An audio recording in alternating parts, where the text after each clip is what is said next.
Oh my gosh. You guys, aloha and welcome to Lucy's Paradise podcast. Thank you guys so much for watching. I really appreciate it. Please like and subscribe if you haven't already. If this is the first video that you've watched, please go back and watch some of my other videos because I have so much more different content than what I've been recently putting out. The recent stuff has changed just a little bit, but still having interviews and such. For example, the next video that will be out next week is with James Wade, rapper, director, producer James Wade, really creative artist and just good friend. So I was I'm super excited for that one. You guys are going to be able to get an inside perspective of an artist who has successfully been around the world as a rapper. So if you are in music and you're interested in that, please check out that specific video. The week after, I'm going to be releasing the video with Kahi Pakaro. If you are not in Hawaii, that's going to sound so wild to you what I just said. It is a name of somebody here in Hawaii, Kahi Pakaro. He is an ex-developer who is now running for House of Representatives for District 16, I believe. He has a lot of really cool things that he finds important. We dived into a lot of very, very important topics. The Red Hill water crisis. We talked about how hard it is going door to door, things like that, his experiences doing that, kind of how he started, and to kind of where he's going, the things that he cares about, why he's running. So I really, really had an interesting and enjoyed that conversation. That was might have been one of the only podcasts I've shot outside. No, actually, I did my podcast party for the first year. We shot it outside. I'm not a fan of outdoor shooting. I'm not a fan. The reason for it mostly is that I get very easily distracted. So when I'm inside of a enclosed room, soundproof room, ideally, right, which is like studio room, which is what I'm used to shooting in, I can just really focus on what I'm doing or who I'm talking to. When we shoot outside, it's not that I'm opposed to the idea in general, but you guys, there are a lot of things that really go into shooting podcasts, okay? And when you are outside with all of the other earthlings, okay, there are so many other things that happen, and I get very distracted. That's the main thing. But the other thing is that it's just very difficult. I don't know what sounds are going to magically happen. I don't know what airplanes are going to fly over us. When you are in a soundproof room, you don't have to worry about that stuff. So I'll probably make another video at some point for anybody who wants to create a podcast on kind of how I did that and the best tips for creating a podcast. I'm working on that right now. So if you're interested in making your own podcast one day, or you know somebody who is, you can send them that video. I'm working on that. Today, however, I have a very special episode for you because it's not going to be about Hawaii actually at all. It's going to be about Spencer Pratt and how he crushed the debate. And I'm not going to say I was somebody who didn't take him seriously when I found out he was running. I see enough of Spencer Pratt to know that his house got burnt down in the Palisades fires and things like this, and was seeing, him play my wife's song and like at first raising money for that, and just kind of like pretty much daily vlogging his experience. And then slowly he started calling things out of stuff that he would find out. And then now we're here, fast forward, right? And now he's talking about running. So I found it very interesting that he would decide to go that far as to run for mayor. And to me, that's just so interesting. And I just want to watch the debate with you. So I just want to expose this out more into the world. And I'm going to watch this debate with you. I might pause it here and there and just add in my 2 cents. But overall, I do want to watch a little bit of it and kind of just, yeah, hopefully you guys can provide some feedback with what you think. What I found really interesting, though, I just want to say this. And yeah, so what I found very interesting is that people on Threads don't seem to really like him. I don't know what it is about Threads, too. Not that big of a fan of Threads right now. It's just, I don't know, there's a lot of AI story stuff that's just kind of just a lot of rubbish. A lot of just like weird dating stories and just, I don't know. People post some weird stuff sometimes, but nevertheless, I did notice that when I would see things that I guess Spencer would post, because I guess I follow him or I follow people that follow him. I don't know. I don't really know who I follow because I think it follows like people automatically for you. So, but anyway, I noticed that people just like nobody was saying nice things to him. They were like, wow. I mean, I'm gonna admit that I don't know what I even said. I was like, oh yeah, go Spencer or something like that, and literally I assumed that like everybody in LA would be like stoked. And people were like, nah, you're a grifter and blah, blah, blah, blah. And I was like, oh, I'm going to delete my comment. I don't feel confident anymore. I deleted it. Okay. I don't usually do that. But on Threads, people are very active and they argue with me a lot. So I was like, not today, Satan. Anyway, guys, let's get into this. I won't make this that long, but I do think it is important to watch. I also got YouTube Premium for finally. Joining me for the debate tonight are my colleagues, Conan Nolan, NBC4 political reporter, and Enrique Chiabra, Telemundo 52. People of the city of Los Angeles, some specificity as to how you're going to handle some of these problems. And let's start with one. It gets to January 7th of last year. So, Mayor, this is for you. I know that you have apologized for being out of the country during those wildfires. I just want to say to people that are not political, totally fine. I do not consider myself very political. I don't think. I don't know. I don't know. Maybe I am for certain things, maybe. You know, there's, you know, and that's kind of how everybody is, right? Like some things you care about, some things you don't give a rat's ass about. I get that. But I have lived in Los Angeles. Okay. I lived in Los Angeles. I remember experiencing Los Angeles before COVID. Thank God. I am so blessed for those years before COVID that I got to experience Los Angeles because it was still great. You know, LA was still making money, but there was a lot that was going downhill, and I could have never foresaw some of this stuff. It's very interesting because they're going to talk about the LA fires. My brother and I discussed this. Spencer Pratt knows all about this because he experienced it firsthand. So this is a interesting first question. Actually, I was actually surprised by this, that they kind of brought this up in the first question, right?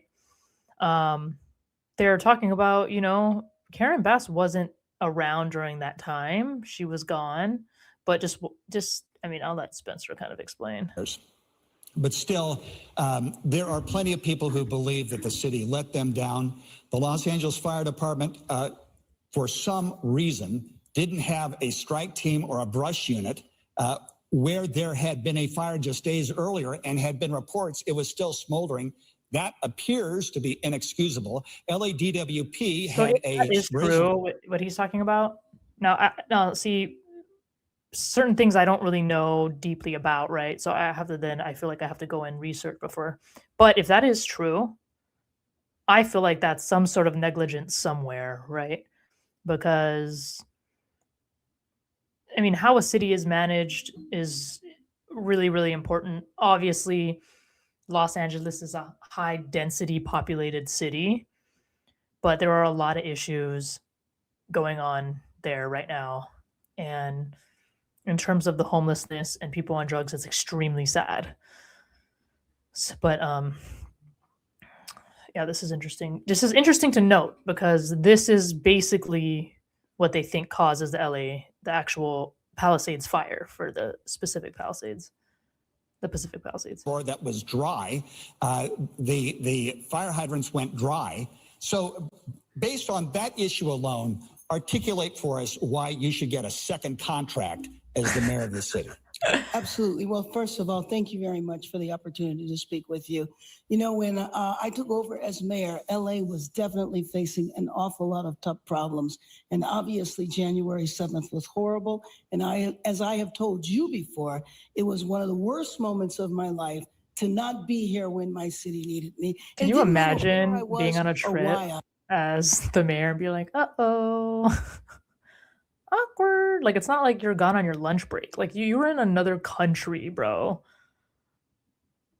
Like, I don't care if you got global entry. That's gonna take you a while to get back to Los Angeles.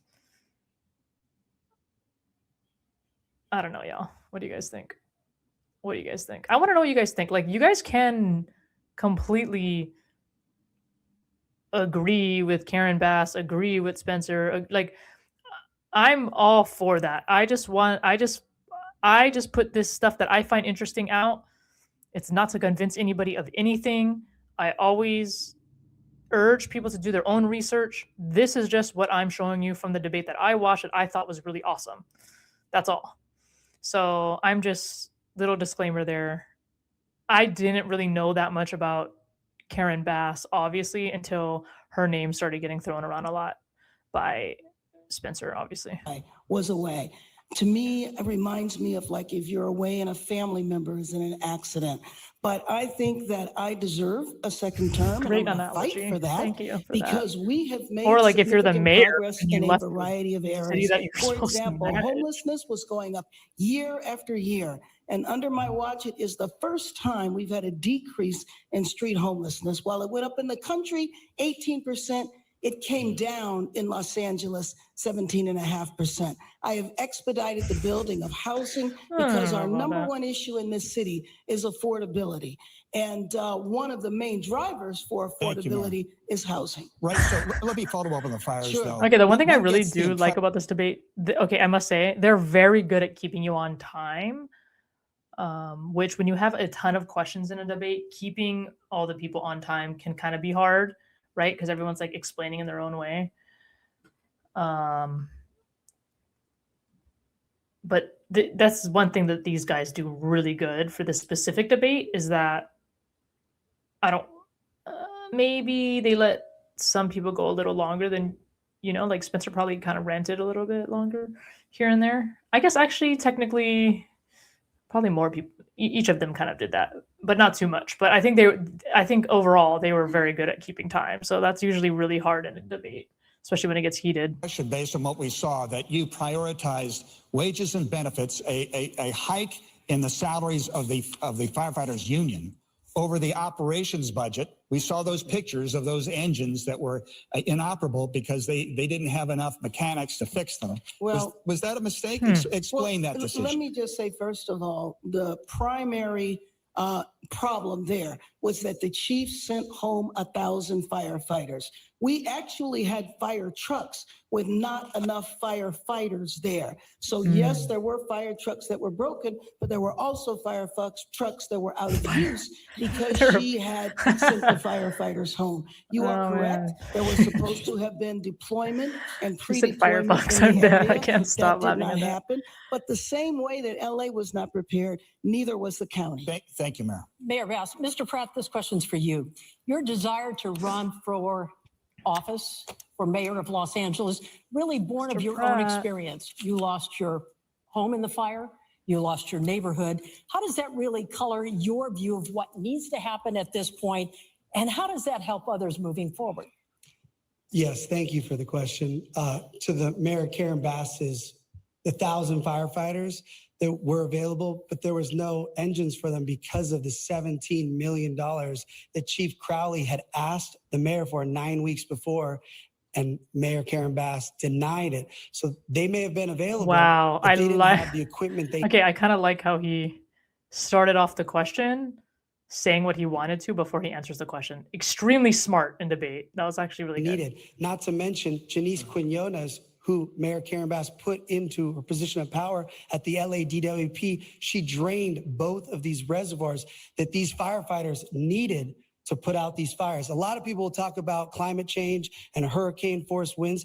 The winds in the Pacific Palisades never reached higher than 40 miles per hour. For those first 6 hours, they didn't go above 27 miles per hour. So without those two reservoirs filled with 117 million gallons and 5 million gallons, these firefighters had to fly all the way to Malibu and Encino to get water. So that, to me, is the most dangerous thing that the mayor put us up against. Mr. Pratt, a follow-up here, though. What would you do moving forward that would make this better 2 years from now if we face the same situation? Well, first off, as mayor, I will never drain the reservoirs that we need for wildfire protection. There's this conspiracy. So it's one thing to be able to debate a problem and be able to push blame and things like that, but it's really good that she just asked him what your solution would be. So that's really good. I think he has a really good answer here.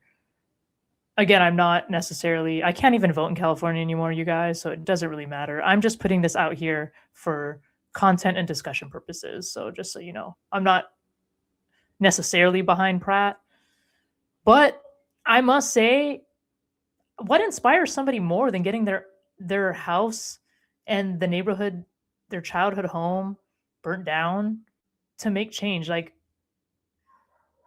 honestly, you know, like, look at everything that's happened here in Hawaii. The flooding, like hearing all my friends' stories, like that makes you want to do something. It makes it hard for you to sit around. So I don't know. I mean, maybe he should get a shot. I don't know. Conspiracy now that they're empty, that they were for drinking water. But if you research it, they were actually made for wildfire protection. As mayor, I'm going to add 20 dip sites all around the communities connecting to pools. So God forbid the water system goes down again, these dip sites that'll be connected to individuals' pools will fill up for the helicopters to have water. Mayor, I like that you he have a made a response to that? contingency plan. Absolutely. Too. He's saying several things that are completely inaccurate. First of all, there was one reservoir that was out of commission. He is correct. A million years ago, it was for wildfires, but over the last 30, 40 years, it's been for drinking water.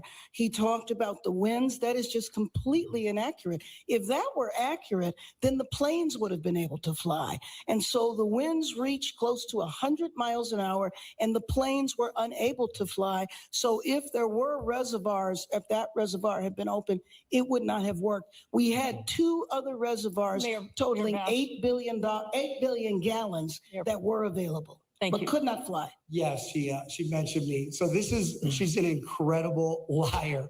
Everyone on their phones, Google it.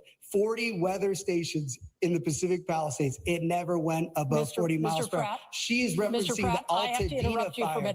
I have to interrupt you. No name calling, She just please. lied, though. Yeah, but no name calling. She called me a liar. I don't believe she did. I did not hear that. This up. I did not. We're not going to debate the issue. We have a question now for Councilmember Rahman. Councilwoman Rahman, so your District 4 is a fire-prone district. My question to you is, we've seen that But you've she introduced lied. fire preparedness motions after January. Yo, imagine if they did a debate, but you could name call. Like, that was part of the rules. Like, you know what I mean? Like, you could say whatever you want. Go for it. You can even roast each other. Actually, bonus points if you roast each other. What do you guys think? January 2025. A lot of them happened after the fire, the Palisades fire. My question to you is, what did you do before that? Because this seems like it's more reactive rather than proactive. So any motions you introduced before January 2025? Yeah, so my name is Nithya. I'm a council member for the 4th District, representing a huge percentage of the hillsides. For those of you who haven't met me before, I'm a mother of young twins. I'm an urban planner by training, and I've been in this role for about 5 years. And in my role as a council member for a hillside area, we have to do a lot of work preparing for really extreme weather. Before rainy seasons, actually in the past, mudslides have been the biggest issue in my district. It's so funny that he talks about it being reactive. I don't know that there is that much pros in being proactive, because it just seems like all these things that are occurring, not just in Los Angeles, in Hawaii and in other places, all become money scams in some way. And the people that have their properties or whatever, like for Hawaii, it was flooding, you know, it just doesn't seem like there's many consequences. Like everybody else can get payouts and stuff like that, except for the people it actually affects. I don't know. I mean, obviously, we're talking about different issues in different places and different policies, but it's almost like there's no incentive for them to be proactive than reactive. Reactive seems like the way to go, you know? And who cares what happens to everybody's stuff or hillside or house. Their homes have gone off of their foundations, and we go in advance and make sure that traps are cleared, that areas are available for flood and clearing. We do brush clearance and make sure that all of the departments and all of the interjurisdictional areas that are supposed to be doing brush clearance are actually doing that work.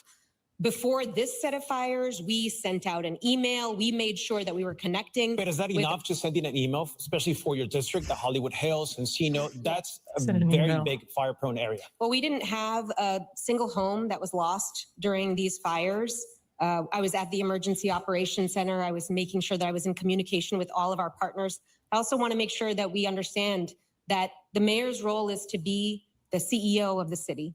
They are the executive authority in the city. As a council member, you're a legislator, you push for your district, which I did and I will always do, and I will always keep doing. Interesting. But really, it is the mayor's role to be prepared and to coordinate before and during and after emergencies to ensure that the city is ready. Thank you, Councilwoman. As I said, we have a lot of topics to cover tonight. The next one is public safety. It gets better, guys. It gets better. LAPD is reporting the overall crime rate is down, but people repeatedly say that's not their perception. They do not feel safe. We're seeing yet another series of home burglaries in the San Fernando Valley. And just today, federal authorities arrested at least 18 people connected to a drug trafficking investigation. They called it Save MacArthur Park. Mayor Bass, you have 60 seconds for this. Who ordered this operation with the feds? Is it a sign that our communities are not safe? No, actually, that operation was ordered by the feds. However, we have been working in collaboration because we were very well aware of the drug dealing that was taking place there. We have used a comprehensive approach when it comes to MacArthur Park. Multiple things are needed. And so what happened a couple of hours ago was an action that comprehensive approach. Here's your needles. Years. But let me just say, or many months, let me just say also that LAPD, that Los Angeles is understaffed in terms of LAPD for the nation's second largest city. And so I have been fighting to hire more officers. Unfortunately, I have not had nobody wants to be a police officer in Los Angeles County, including, unfortunately, my colleague next They're all to retiring. me, who has voted repeatedly against hiring officers, including when we were finally able to increase the class size and the council would not fund it. What is in my current budget now is 512 officers, which still is not enough. At least that will deal with attrition. We cannot shrink our department. Councilmember Rahman, you have 30 seconds to respond to that. Hawaii's I supported like multiple short budgets, thoughtful budgets that maintained and sometimes even increased the size of the police force.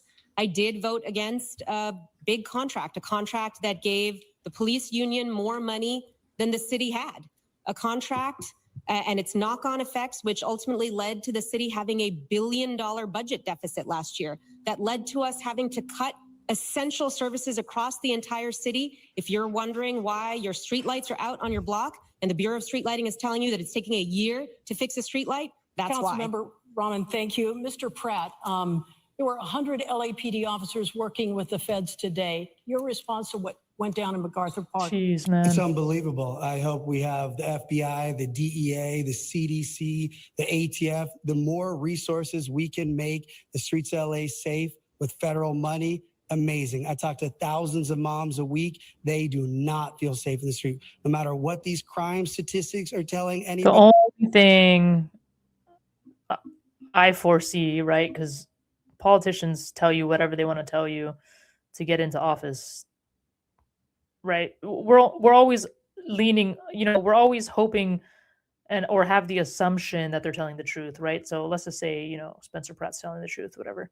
The only thing I worry about with him using or talking about collaborating with federal agencies and entities is we all know some of their tactics that have been happening lately. which I don't agree with.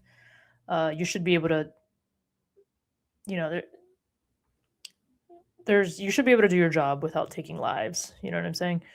So, you know, I'm not even going to get into that, but, you know, I hope they just can't control these other federal entities. They can't. And I know that big cities like Los Angeles are going to need other type of funding and, you know, for certain things that they're doing. So I don't know. I hope there's just not any more incidents and citizen deaths.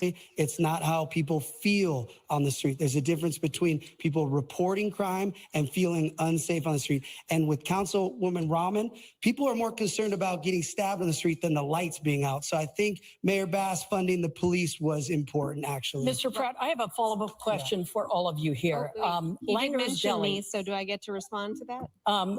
Just a moment. Okay. This is a response to some of that. Langer's Deli, which, as you all know, is a staple of downtown Los Angeles, is asking all of you on the Langer's stage right Deli. now Oh, wow. to end the Needle Run giveaway program. So my question, Mayor, first of all to you, yes or no? It's run by the city-run needle program. Right. Yes or no? Yes. Councilmember Rahman, No. Mr. Pratt. Absolutely no needles and pipes for drug addicts on the street ever. Got it. I'll take that as a yes. Sorry. So, What? We don't Go want to ahead. enable You them have to do 30 drugs? seconds. well, I did want to say in response to this question that the way you address homelessness, the way you address people living on the street is by bringing them off the streets and indoors. I think we need to absolutely invest in shelter. We need to invest in services. We need to actually get people off the streets for people to be safe. That's what I've done in my district. We've had a 54% reduction in tents and encampments in Council District 4 just over 3 years. And I'm very, very proud of those results. That's how you achieve real public I safety do find that outcomes. interesting. That's how you ensure that the people of Los Angeles are safe. So, Mr. Pratt, the chief of police said the other day that I don't know anything he doesn't about think we're going to have enough officers district, for though. LA 2028. Now, the federal government's responsible for security for the Olympics, but LAPD is part of that. Plus, you have to patrol the rest of the city. Hiring more officers is expensive. It's extraordinarily so in many cases. What is your Training strategy them. for getting more people, Not just hiring, recruiting more training. officers and paying for them? You know, it's more expensive than hiring them is overtime, because that's what these salaries for the fire department that everyone's complaining about.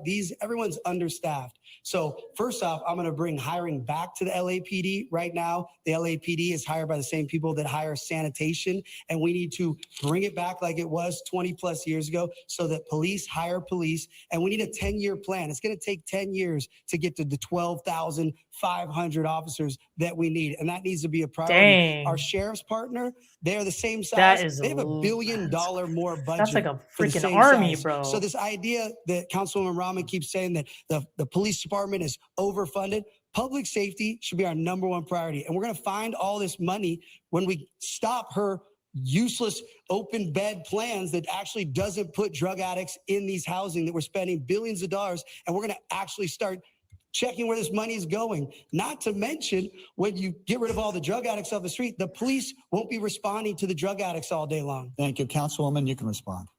You know, I have not argued against paying police officers what they're worth. They do some of the hardest jobs in our city, and all of our city employees deserve a living wage. They deserve to be paid. What I am arguing against is bad fiscal management, which is what has gotten the city of Los Angeles into this moment. The police union is the most powerful force in LA city politics. And Oh my God. So somebody on Threads kept saying, stop touching the microphone. I was like, who are they talking about? And I didn't notice that because I watched this debate already. I just noticed it's her that's doing it. Okay. Oh my God, that is annoying. Contracts to people because they are going to fund your campaigns. And by the way, I'm the only person on the stage that is being spent against because I had the courage Thank to you. speak out about bad budget decisions. Thank you, Councilwoman. That is what happens. Appreciate that. We're going to stay with you, Councilwoman Bramman. I mean, so yeah, you said I get what she's saying, I guess, right? Because she's saying, I'm not against paying the police officers, but if you say no to certain budgets, you know, a lot of the times what you guys don't understand is they will give you a proposal like that looks like this, right? in the front, it looks cool. Oh, cool. We're gonna play police officers, blah blah blah, and we're gonna increase the police force. But on the bottom, there's a bunch of dumb bullshit you don't want to say yes to, right? So they say no to the whole thing because that's how it works. That's where these people are smart. They make these proposals and they put the other shit in the middle, thinking you're not going to read it. So, you know, I don't know specifically about each thing, but I find this interesting. I definitely don't think the whole bed thing makes sense to me. But even last night you said it, that you're okay What do I with know? the current staffing levels at LAPD. My question to you, people say that's just ridiculous, it's not enough, we need more officers. My question to you is, what do you tell people, especially victims, who say the city has let them down? Yeah, and I think this is a very real issue. The city's most important response is public safety. It is so important to me. I'm the mother of young children. The safety of people in Los Angeles is absolutely essential. But that's why I think we have to start getting honest with people about how we're actually going to respond to public safety needs. How will we make sure that when they call for help, someone picks up the phone at 911 and someone comes when they call, the right person comes when they call? Right now, we have not built out that system because we have funded in more police officers, but haven't been able to hire. Our police force is actually shrinking. We have shrunk right now. So no more officers, No. stay the same? What are you saying? I would love to keep it the same. We have funded them more. The police force has been shrinking. So let's get real about how we actually deliver public safety outcomes. I'm going to work as hard as I can to maintain our police force where it is, but we also need to make sure that we build out responses that can actually take call load off of LAPD. So many calls that are coming into LAPD do not require armed officer response. Let's take call load off of them. Thank you, Council and let's Member. make sure that Thank police you. can come when people call. Your time is up. Quick reply, Mayor Yes, Bass. let We'll me just see. say that unfortunately, my colleague has contradicted herself because on the one hand, she says that if you pay officers what they need, then we're going to bankrupt the city. And then on the other hand, she doesn't understand that frankly, we have to pay the officers, had to give them a raise, had to expand recruitment because officers were going to other cities.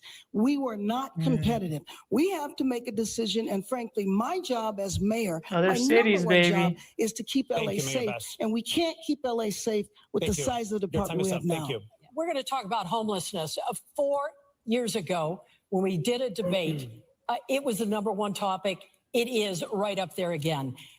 This is an issue that continues to challenge the city. Homelessness, many residents say the homeless in their neighborhoods make them feel unsafe. They feel the homeless have more rights than the residents do. So these are 2 yes or no Wow, questions that's for big. each of you.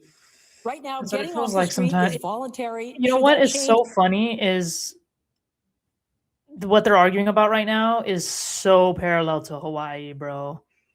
We are short 300 to 400 police officers, HPD, Honolulu Police Department. Overtime. They definitely have overtime in the budget. And homelessness and meth is huge. You know, one public health thing in Hawaii that they approved is that every restaurant and every place that has a dispenser license, you have a liquor license, a restaurant license, or a liquor license for a dispenser, you are required to carry Narcan. Required to carry Narcan.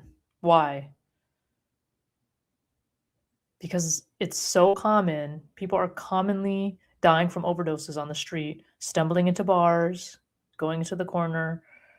Very tragic, very sad. This is so parallel to what's happening in Hawaii. If a bed or a shelter is available. Mr. Pratt, we're going to start with you. Yes or no? It's illegal to live on the street. So yes, everyone needs to go inside. Okay, Mayor Bass. Everybody needs to go inside. Making it illegal and arresting people is not the way to solve this problem. Ms. Rahman. Yes, people need to go inside. When they're offered shelter, they go inside. You don't get an opportunity It is to say illegal. no. It So is it's unanimous here.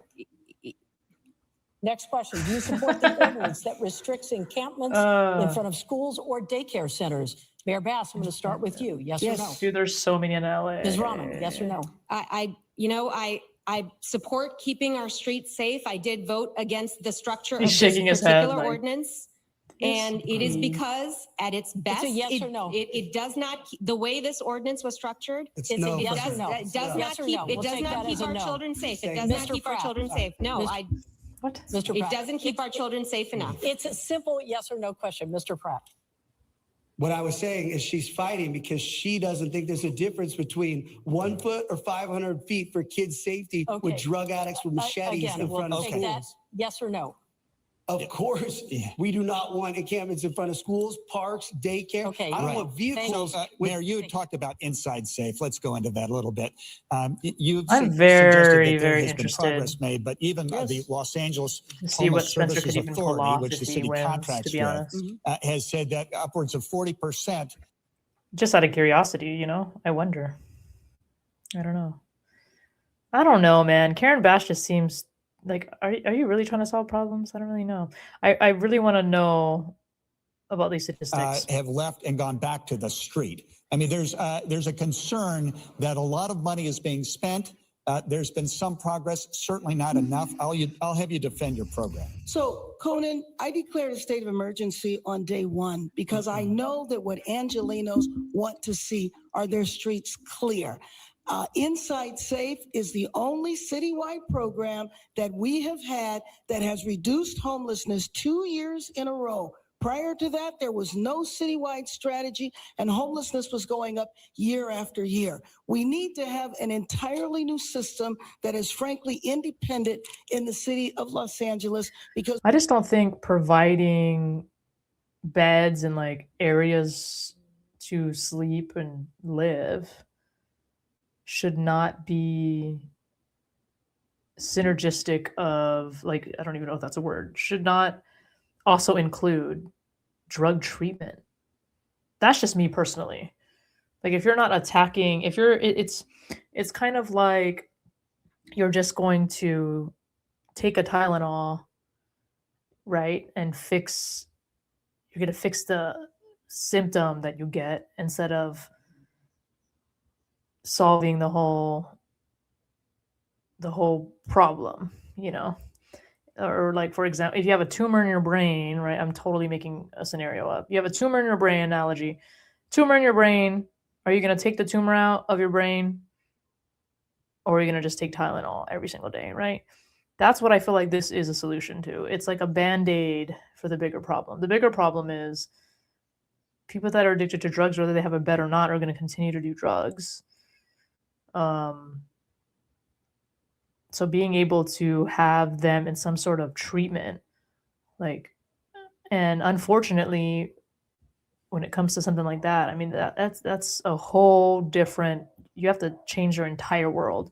Yeah, they have to get purpose, they have to have structure, they have to be doing therapy, all kinds of to be able to then at some point become a you know, to become a stable person in society. And that takes time. It doesn't, you can't just give them a bed and be like, all right, man, see you on Saturday. You'll be a stable person to contribute to society by Saturday. No, that's not how that works. Like, I don't know why there was nothing that like caveated with that. Why didn't they have some sort of requirement to acquire, you know what I mean? After a X amount of days or months of a drug treatment, boom, you have this permanent residence for X amount of time or something. I don't know. These people come up with this shit. That's why people are like, dude, is this just a money scam? Like,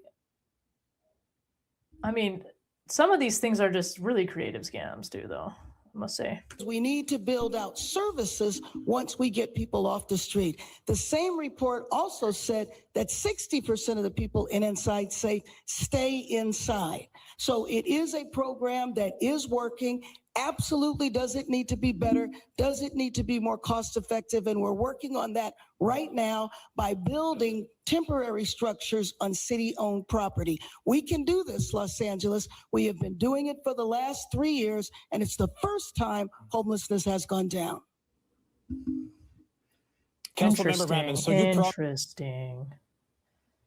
Interesting. All right, you guys. Let's watch the rest of this. To clear Homelessness. half of the encampments by the Olympics and all of it by the end of your term if you get elected. Yes. My question to you, you've been in the city council for 5 years. Why are we barely seeing this plan yesterday? I think it was posted on your Instagram. And is this realistic? Absolutely, it's realistic, and it's realistic because I've done it in my own district. This is exactly the plan that I've operationalized in my district to get a 54% reduction in tents and encampments in my district in 3 years. Wow. In 3 years. Yes. And I am one council member and proposing a plan for an entire city at this time. It is absolutely realistic. But what I want to go back to is the idea that we are satisfied with our homelessness system right now. I don't think anybody in Los Angeles right now can say that we are satisfied with spending extraordinary amounts of money on our homelessness response and getting only incremental progress in response. I want to change that. Let's use the dollars that we're spending. Let's actually build out a real system that can get as many people indoors as possible. Can you guys imagine what the Olympics is going to look like?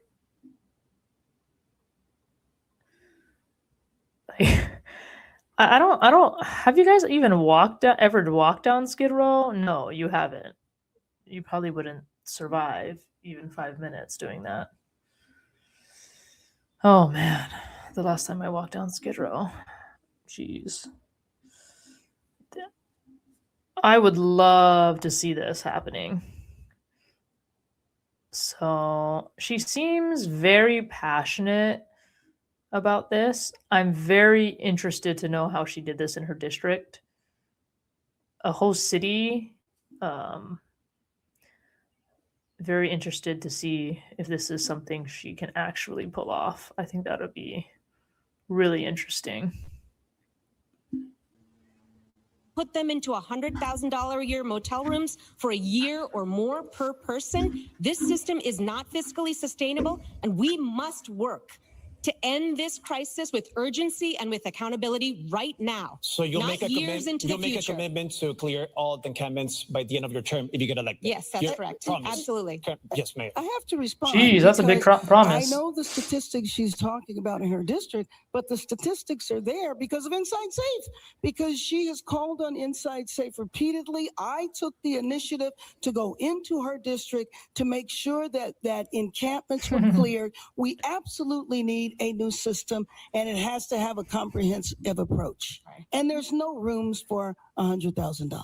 We need to move on here. Sorry, Mr. Pratt, you have been excuse critical me. of what you I love how they're both she was kind of throwing Karen under the bus earlier, and then now Karen's trying to steal her thunder. So funny. consider She did not like failures that. of the current administration on this issue.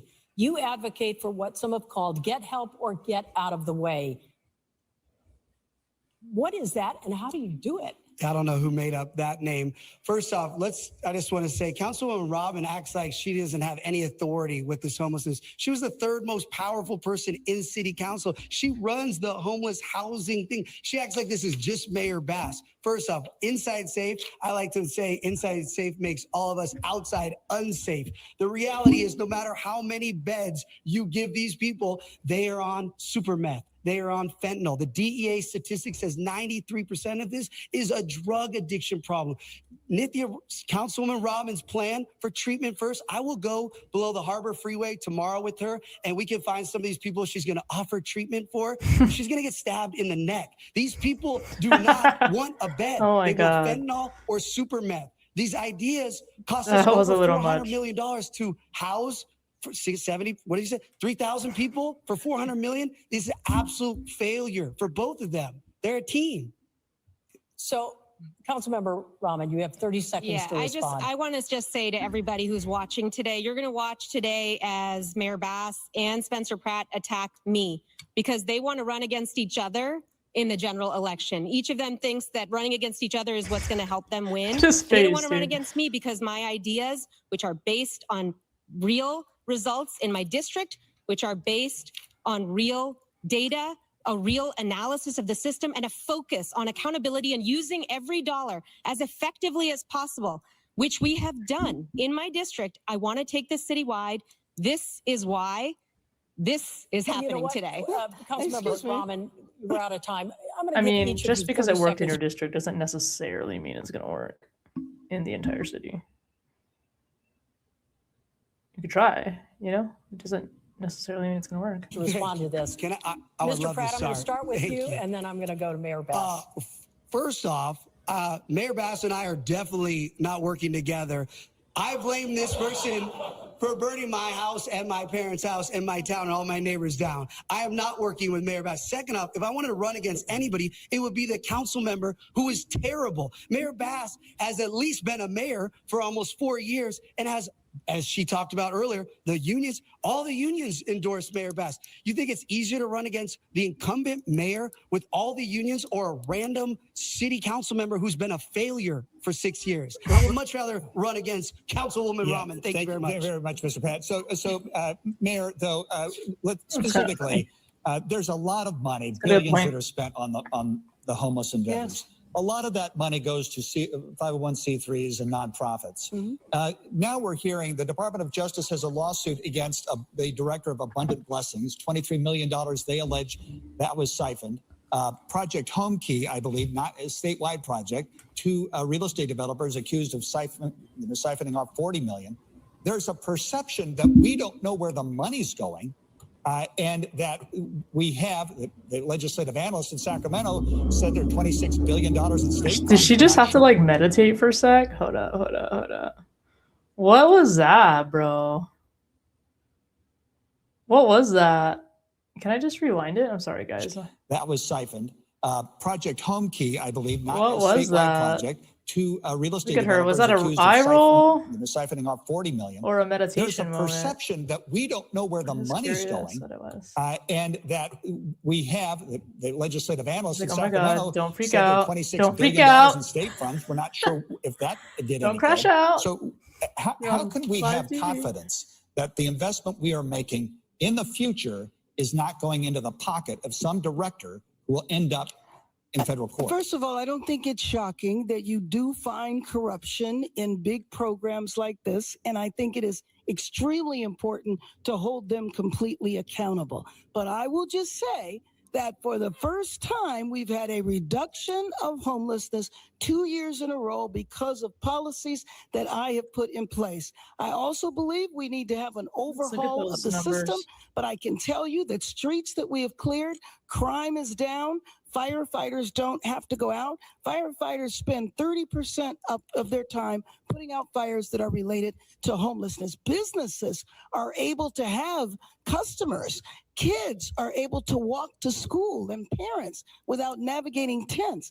That's what I would say. But I have to say about my colleague here is that, Still yes, bad. she is a member of city council. She chairs the homelessness committee, but she also, in order to get anything passed in city council, she has to build an alliance with her colleagues. And she has not been successful in doing that, which is why she has not been able to pass the Mayor Bass, your policies time is up. that she's talking about. Thank you. Council Member Rahman, so this also happened under your watch. Your plan calls for fully staffing the Bureau of Homelessness Oversight, which Yes. the City Council established under your leadership. So the question is, why is it not fully staffed as we speak right now? It's not,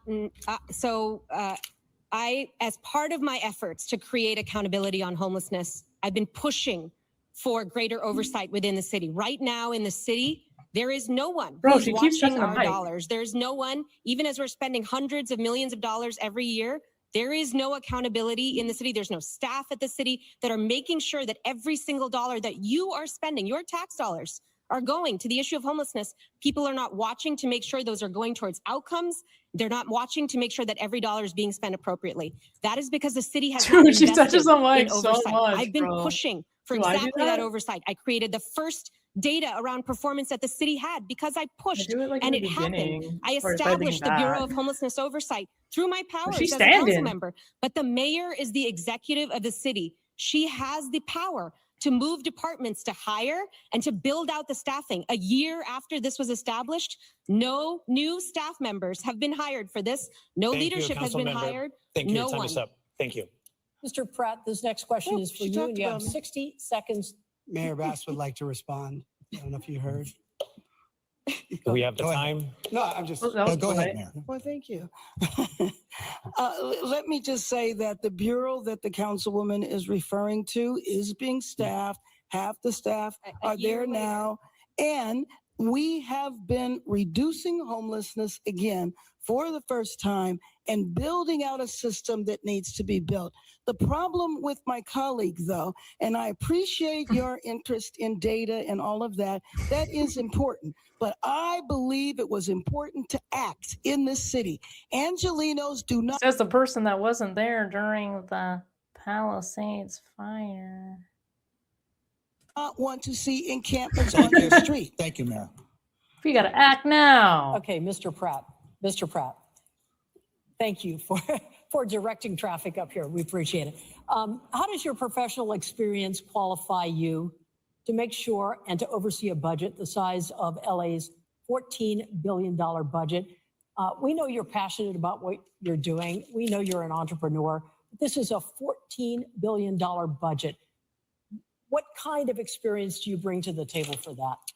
Well, thankfully, I have common sense and I'm humble. I have humility. I'm going to surround myself with the smartest people in the world because I actually don't have to balance the budget. The mayor doesn't balance the budget. She has a CAO, she has a team, and we're not going to say she has the best team, but she has a team and they balance the budget. My job is to be, as crazy as this will sound, I'm the adult in the room here, Spencer Pratt, and that's what it's come to. And so I plan on putting people that actually want to make sure all of our money, like Councilwoman Rahman was saying, is accounted for. Pure transparency, every dollar, all of our tax money.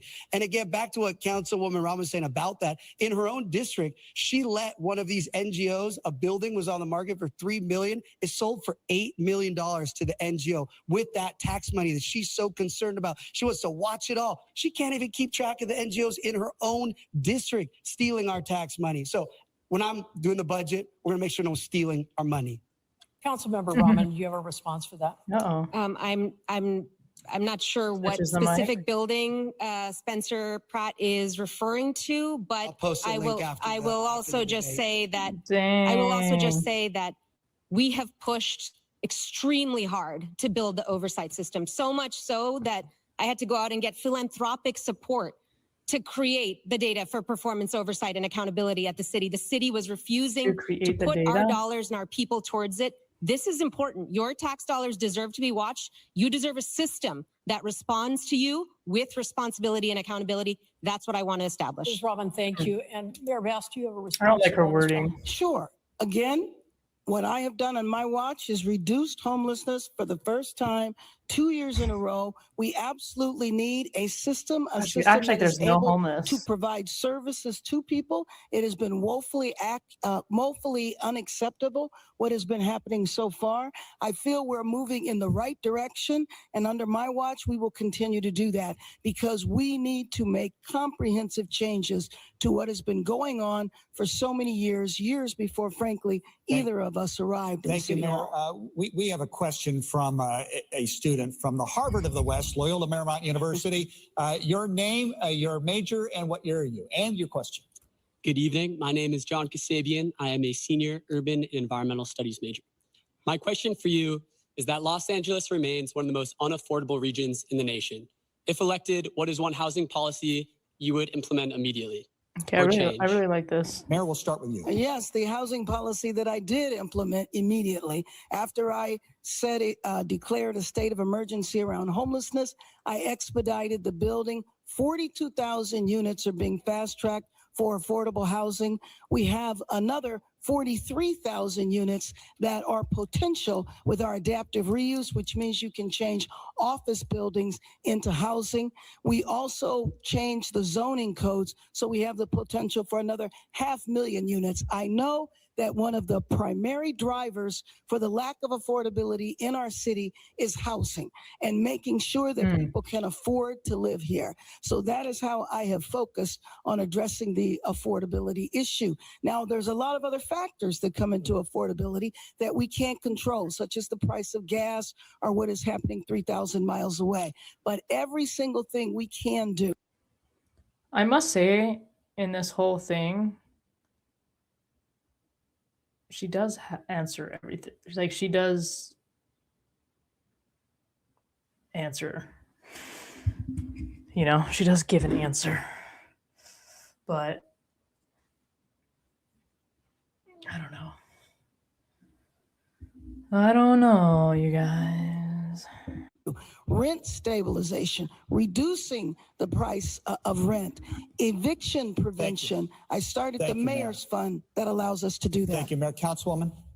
Thank you for that question. This is one of the driving factors behind my candidacy and the work that I want to do. The cost of housing is driving young families The out thing of I this. think that ends up happening is that rent in the that becomes more affordable is also more dangerous areas. So it's like something's got to give, you know.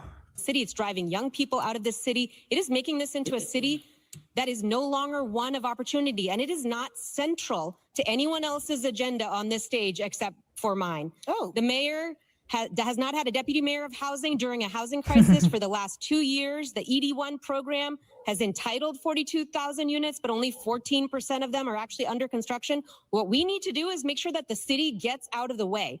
Right now, on average, the city takes over a year and a half to approve multifamily housing, apartments, exactly the kind of housing that we desperately need in order to bring prices down. Why is the city standing in the way? As mayor, I will take my executive authority over the departments and ensure that they respond to new apartment applications within 60 days if they are zoning compliant, so that we can build exactly the kind of housing that will make this into a city of opportunity again. Ms. Rahman, thank you. Mr. Pratt, you have Well, 60 hopefully. seconds. she also mentioned. She did. I heard it. See how nice they are being to each other? She's a nice person. actually. That's good Go to ahead, know. Mayor. What's going on here? Well, first of all, I disagree in terms of how much time it takes to go through the process. We have cut red tape so you can go through much quicker than that. The 42,000 units of housing that are being fast tracked, 6,000 of those units are actively under construction, but there are definitely other factors that have weighed into that. And some of the factors are the price of construction materials, just the general economy, and we are doing everything we can to make sure that we are able to fast track that housing. We want to see people moving right now, Mayor? which is why we've come up with a variety of ways in addition to that. Thank you very much. Mr. Pratt, are you ready? I am. Thank you All so right, much. you have a minute to respond. Well, the good news is when I enforce the law and clear the street of the drug addicts that have taken over 40 blocks of downtown LA, abandoned 40 buildings that have blocks? drug addicts just lighting them on fire every Wow. other day, I will have potentially 20,000. If you guys want proof of that, if you guys want to see it for yourself, there are live streams on YouTube of Skid Row. Go on there. Please do not go to Skid Row in person. Look on YouTube to these live. You know what? I'm going to go ahead and take you guys. We might not be able to go to the live one, but let's see what we can. I might not be able to. I'm going to give you, let's look at this. Let's look at this.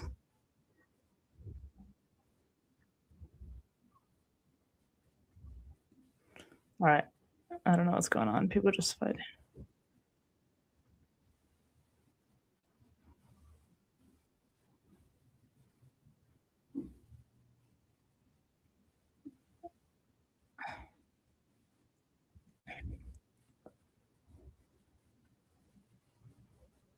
This is nothing. Oh, yeah. Look at this.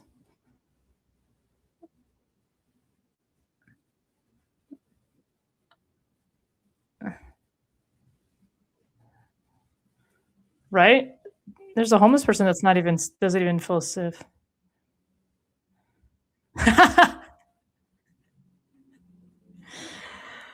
Oh, shit. Wait a second. That was good. How did I find that? Wait, hold on. Let's go back. She's great. I like her.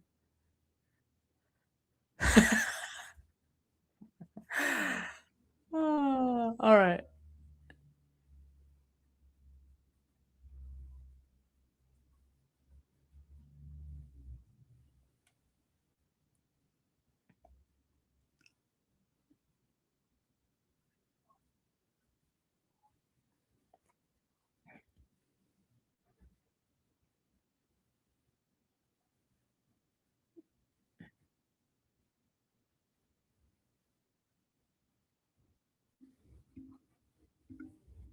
Wow.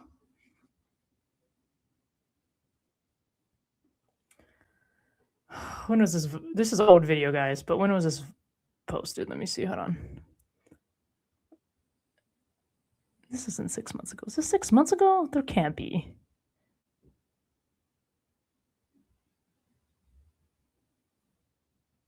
Wow, 6 months ago. That's only 6 months ago. I thought this was old. I just wanted to give you guys some insight of what we're talking about here. I'm skipping ahead just a little bit. I don't want to put kids on. I don't want to put kids on my channel. Let's see if there's something else here. Let's see what she says. Let's see what this lady says. I like this guy. This guy's very outspoken.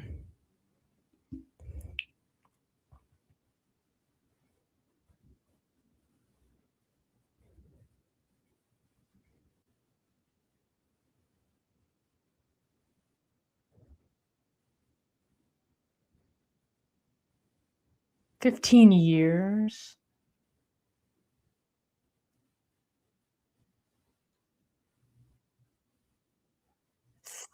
That's horrible. Oh, I'm sorry, guys. That's tough to watch. It's tough to watch. It's tough to be there in person. That is the reality of Los Angeles. That is what they are debating right now, just for some reference. Units available to build. And thankfully, I spent a lot of time in a town that has a lot of builders, and I see all the new 3D printing and the potential of how fast we can do it. And with this ED1 that Mayor Bass is talking about, I met with the developer this week, Carlos, and he said, yes, she did an initiative where she fast-tracked it 6 months. It's been 2.5 years, and he hasn't been able to get his permits. The best part is some of these developers that are taking all of our tax money are charging $750 a square foot for stuff that should be costing $250. And Councilwoman Rahman, this plan that she's going to build all these units, guess what? She's going to sue all the people that actually rents to the tenants, and then they're not going to even want to rent to anybody because she wants people to squat in there for a year and not pay. So I don't know how her plan's going to work. Councilmember Rahman, you have 30 seconds to respond. And then Conan has a question that coincides with all of By the way, this. I don't know if 30 Please. seconds is enough time to respond. I don't. Maybe 60 seconds. I'm not sure how to respond to that vision of Los Angeles. This is a MAGA Republicans' idea of what Los Angeles looks like. This is really not. This is really not the city that like I love so much. We need to make this city so much better. Yeah. We have to work so hard to ensure that this city works for everyone who lives in it. He's like, and crucial to that is actually ensuring. I'm sorry, I was still speaking. Continue, Council. Okay. Okay, wait. I'm sorry, you guys. I'm veering off just a little bit, but I want to show you something. This is so funny. I feel like Justin Bieber at Coachella. Villain best moments. Why not?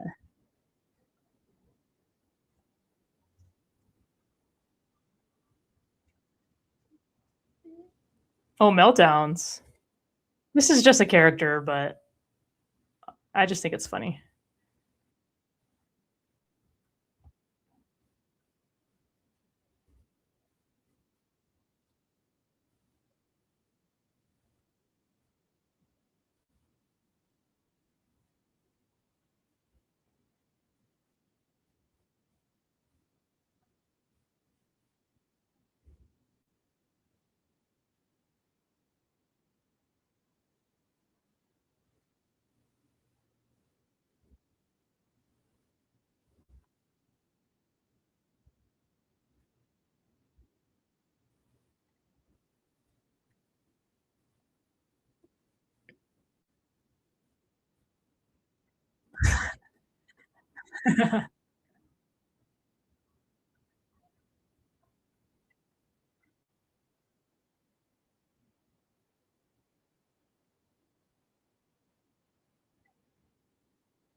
This is her.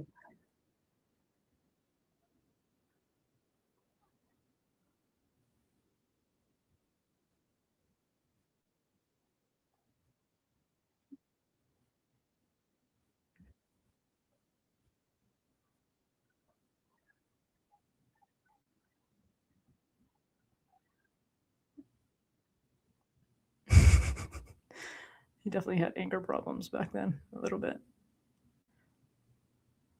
I don't know what I was going to find, but that was still entertaining. It's so hard to see how serious he is now. It's such a contrast. If you don't mind, the governor the other day expressed frustration, Mayor, with you. It appears the city has delayed the implementation of Senate Bill 79, that is high density along transit lines. Yeah.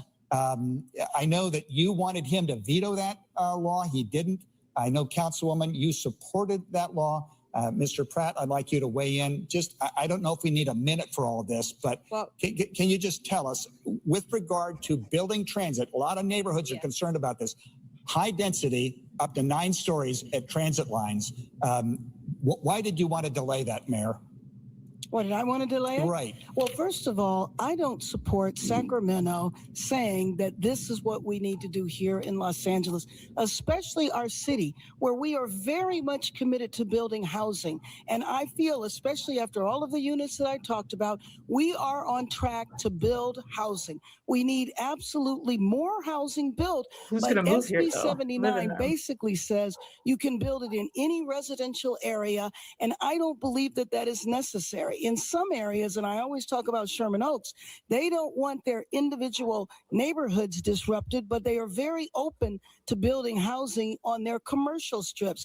Councilwoman Harris Dawson is the perfect example where on Crenshaw Boulevard, you see hundreds of units being built, but the single family homes are not disrupted. There's ways to do it. We are on our road to do it. We did not need Sacramento to tell us what to do and to mandate what we were doing. Thank you, Mayor. Councilwoman. Here's why Beefing with Sacramento? SB 79 and other state laws keep coming down on us. Because the city of Los Angeles is not taking responsibility for the demand for housing. We are not building housing at the level that we need to address our housing shortage. And when we don't build that housing responsibly, when we don't take responsibility for it from the very top, including from this mayor who has pushed back against these state mandates, they come in and impose these mandates on us. Here's what I would do instead. Let's actually plan for the housing that we need. Let's build out the neighborhoods that we want to build. Let's make them beautiful. Let's actually solve for the kind of density and affordability that the state is asking us to do. We can do it if we plan for it. And as mayor, that's exactly what I would do. I would ensure that I would use the executive authority in the mayoralty to make sure that every department was planning for density in ways that Angelenos welcomed, so that Sacramento didn't have to intervene. In the absence of that, this is what happens. Thank you, Mayor. We'll get to you. And Mr. Pratt, it would seem to me you agree with the mayor on this topic, but I just want you to asking you about density development imposed by the state. Yeah, to be clear, I just said I'm going to have 40 blocks when I get rid of all the drug addicts that are sleeping on the sides of all these empty buildings. So we will have so much high density. I'll have so many bike lanes for mayor, or excuse me, Councilwoman Rahman to have all her bike lanes. We're going to have all that. We have plenty of places to build. We don't need to put a 7-story cement structure in a single family neighborhood with no parking. I actually lived the consequences of high density on small streets, and it's people can burn alive in an emergency or in an earthquake or any type of evacuation situation. Adding these high density buildings on these teeny tiny streets doesn't make sense. Of course, I'm fine with building where they make sense. I love building. I think it's great. I think they should look a little better than what Councilwoman Rahman wants, like prison-like boxes, but I think they should have some style. Not to mention the fact that Councilwoman Rahman is fighting Mayor Bass on Sacramento, where she just was telling me, this is LA, this is LA. Where's her LA pride? Okay, Mr. Pratt, listen, you can answer this next question because it relates to LA pride, baby. Downtown Los Angeles seems to be in a state of crisis. The high rises there, the office buildings are worth a fraction of what they used to be. That will impact the budget, by the way. You have a graffiti tower. You have a $500 million bridge, 6th Street Bridge, where somebody ripped out 38,000 feet of copper, so it's in the dark. You have restaurants, Kohl's at 6th and Main, Clifton's at Broadway and 8th, that survived the Depression, Prohibition, and World War II, but they can't survive the human feces outside their front door. They're closed. What is your plan for downtown? Can we afford to let it die? And Ms. Rahman, we'll start with you. Would you agree to bring city workers back full-time to the office in order to help some of the businesses? I think we do definitely need to bring city and county workers back. We bring in our office, we have people in the office 3 days a week in order to be able to address issues. There are some workers that should be in the office much more, and there's others that can be there 3 days a week, but absolutely. That is not the only intervention that downtown needs. And right now, the lack of care that's being demonstrated in downtown LA is part of our broken status quo. Downtown LA needs attention and it needs real care. It needs more public safety officials on the streets. It needs work with businesses to ensure that businesses aren't just fleeing downtown LA, that they're actually staying there. It needs regular cleanups. It needs real maintenance. It needs a strategy. Instead, what Mayor Bass has done is to dismantle our economic development department. We don't have a strategy to keep businesses here in Los Angeles, and we're watching as they walk away from this city instead of investing in it. That's the kind of investment that I want to encourage people to make by actually investing in a real economic development strategy for LA. Mr. Pratt, how do we solve this? Are you want to bring workers back into the city full on? I mean, what's the solution for this problem? He mentioned a lot of problems. What's your plan? Thank you, sir. Well, first off, I was just talking to my friend Rachel, who works in downtown LA. Downtown is so unsafe now that they have to serve the food. All the employees have to eat inside. They can't risk going out. That's why all these beautiful restaurants are closing, because it's so unsafe. So before we require city workers to go back into any buildings, we need to enforce the laws on the street. Councilwoman Rahman is talking about safety, yet when animal rescue activist Rebecca Corey came in and said the dogs are being tortured and abused on the streets of downtown, she walked out of the hearing. She doesn't care about safety. She doesn't care about anything she's talking about. At least Mayor Bass pretends to care. Mayor Bass, can we afford? Dude, she laughed. You're not supposed to laugh at that. She actually laughed at that. Oh, you guys. Spencer Pratt is a real life troll. I think he could win this. I mean, I don't know. Watch it for yourself. I think it's a two-parter, actually. I think we're almost done actually going through it. There's a little bit more left. Thank you guys for watching it, who ended up watching, it with me a little bit.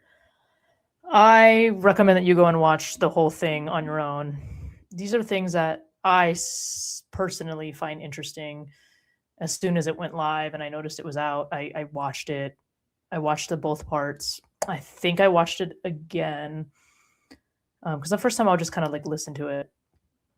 The second time I'll kind of watch it and kind of see what their facial expressions are, things like that. When I watch videos and podcasts and things like that, I note like certain areas where they're talking about certain things if I want to reference it later in a video. I wasn't actually quite sure I was going to make a video with this particular debate, but I find it very interesting because there is a lot going on in Los Angeles right now. It's very parallel to what's going on in Hawaii, obviously also very different in a lot of ways as well. It's not exactly the same, but some of the issues are similar. Of course, we still have some nuanced situations, but I encourage everybody who does live in Los Angeles to do their research. Please let me know what you think about this, since you were here with me watching it. And when you go and watch it on your own, kind of any additional thoughts. I would love it if you came back to this video and put some stuff in the comments about like what you thought. Are you for Spencer? Are you against? I like to know kind of like the LA lore, like what's going on there, like what are people saying there. I don't know. I mean, does it take somebody from the community who is calling out the fraud from the mayor? Actually, there is one video I wanted to post, but I feel like it's just going to feel like I'm on like a Spencer Pratt campaign, and I'm not. I try really hard to look at all sides of everything. I just find it so interesting that, this is somebody that was not involved in politics and had something very personal happen. started calling out the fraud and things that he was uncovering, and then now went all the way into basically running against Karen Bass. You know, he's running because he doesn't want her to run again. That's basically what it is. He blames her, like he said, for negligence, which is why his house and his entire Pacific Palisades community burned down. And it's really interesting. Actually, before we go though, I do actually this will fill Spencer Pratt. But the reason I talk about this is because it's just really interesting. And I'll play both.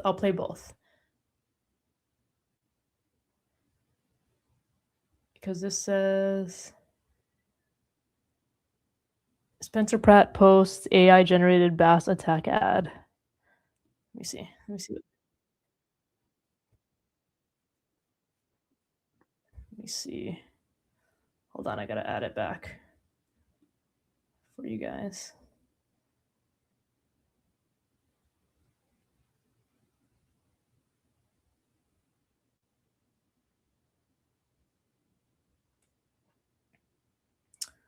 Actually, sorry.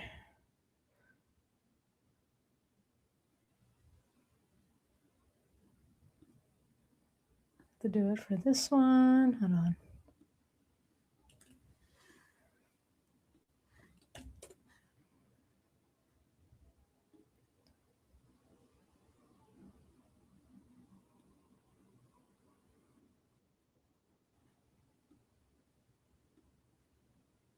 Just kind of want to emphasize star this. Spencer Pratt is hoping the power of AI will help him win the LA mayor's race. And CBS LA political reporter Tom Wade has a look at the controversial campaign ads that are drawing strong reaction. Spencer Pratt with a new AI-generated ad recasting the mayoral race with a new hero and a new Oh my villain. God, I did As not long as even they know. don't have any hope, the city's ours. Oh my God. I did not even, sorry guys, I need to turn off the freaking captions. I'm a closed caption. Wait, watcher. Oh, it is off. Oh, why is it It's showing? one in a series of AI ads Pratt is promoting on social media. Oh my God, where this he is has funny. A massive following. Welcome to the new age of campaigns. Rob Stutzman Yeah, is a seriously. campaign strategist and was former Governor Arnold Schwarzenegger's deputy chief of staff for communications. This is going to be the debate about AI. Is it fair to depict people like that? Tough question. It may be offending some voters. And then it just also may be wildly entertaining. Oh others. my I can do whatever gosh. I want. I'm the landlord. LA City Councilwoman Nithya Raman's campaign says they're using real actors in their ads. Raman is trying to make affordable housing her signature issue. Wow. I did not even see that. Hold on. Let me.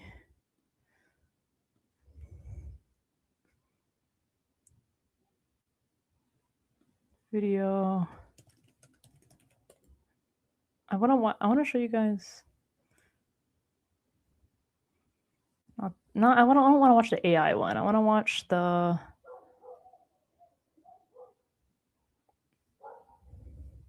He's been on a lot of interviews since. I did not even, guys, that was the first time I saw that. I did not realize he made AI videos. I was trying to watch the regular one that he made with the houses when he shows where everybody lives.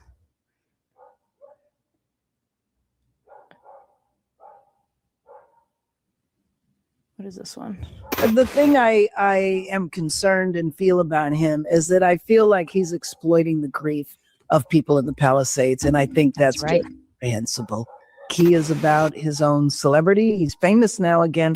Don't run with that. I'll be right there. I gotta go cry. Oh my God, this is good. I'm gonna cry. Hi. Oh my gosh, that's good. How are you? I'll throw it in the trash. I don't need a new one. We're gonna let it here. Yeah, good.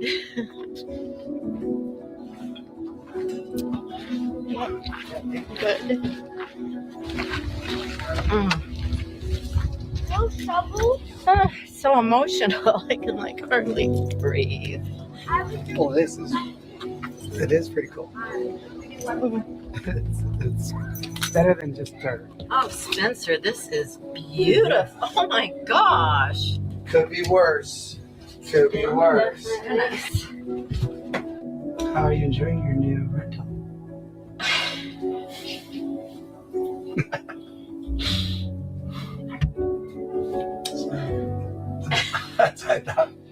Oh my god. This is good. I can't watch the whole thing. I'm going to cry on this YouTube video. Anyway, I don't know, you guys. I think it's worth a shot to see what he's able to do. I mean, what more inspiration is it to just lose your family home and your own home? Thank God my family home still exists, but we moved out of it. It's in Lower Mililani, if any of you know where that is. Only Hawaii people kind of know where that is. But anyway, I'm just trying to exercise everybody's minds. You know, my podcast is free-flowing, freedom of speech type podcast where I like people to express their beliefs and experiences. And I encourage everybody to do their research, form opinions of your own, challenge your thoughts. And, you know, who wants to live in communities that just don't feel good to live in? I mean, Los Angeles, especially downtown, just doesn't feel good to walk in anymore. These communities are turning into shitholes. Honolulu's not so far away. We're lucky we have tourism, but it almost looks the same. Imagine if Skid Row was in a tourist place. Like, yes, Honolulu's not as bad as Skid Row, but go to some of our parks. It's bad. It's kind of freaking bad too here. Anyway, you guys, thank you so much for watching. Please like and subscribe. Please comment. And thanks for watching Lucy's Paradise Podcast. Aloha.